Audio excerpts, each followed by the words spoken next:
What's the biggest impact on oral communication today? Hi, I'm Joel Sweeney. I personally believe it's texting. You can't, you don't have to look very far to see somebody with a smartphone with their head down, either texting, reading a text, following a news feed, checking out Facebook, any number of things that we do with our smartphones these days, and not engaged in any kind of meaningful oral communication. They're communicating when they're texting with one another, when we're texting with one another, we're communicating. But I would suggest that we're not communicating as effectively as we could if we were doing that communication orally. Now, that doesn't mean we eliminate texting 100%. I think there's lots of great situations where texting serves us very, very well. We just want a short answer. We don't want to belay the point or something of that nature. Maybe it's something that's only said in a few words, so we don't have to worry too much about the interpretation and the message being misunderstood. But if we're trying to communicate something that's of a serious nature, and I say serious in that not that it's detrimental, it's that it's important. And so if it is important, then I think texting can have us come up short in terms of what we intended to communicate. The other part is that years ago we just naturally relied on oral communication because we didn't have any other choice. So we would pick up the phone, we would go into the other room.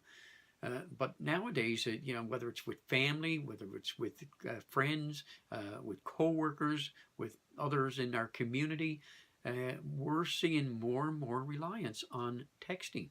And I think that takes away from the art of oral communication.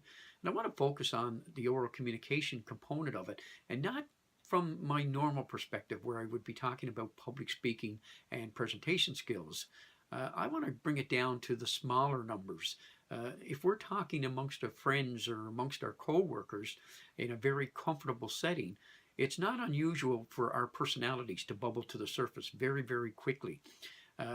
However, at the same time, we might be a little bit lax in our focus on what we're saying and how it's being received. So if we're going to communicate something to anybody, whether it's a friend, a colleague, a loved one, one-on-one, one on a couple, one on a few even, if we're comfortable in those situations, we need to make sure that the message that we're sending out is the message that we're receiving. We would tend to pay a little bit more attention to that if it was a little bit more formal. If we were in a job interview, we certainly would do that. Pay more attention to whether or not we're communicating the way we intended.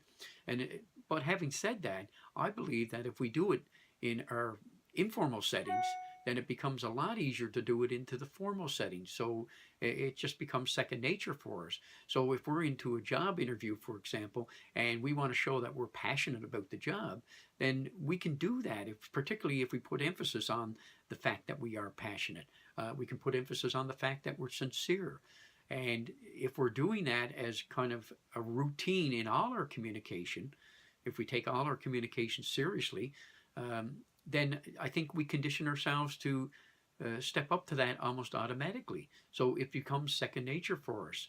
But if we're going to rely on texting to do our communication, then we're going to come up short on both, I think, the communication itself that we send out through texting, but also we're going to come up short on how polished and effective our oral communication is. That's your tip for today. Now go out and make your voice heard.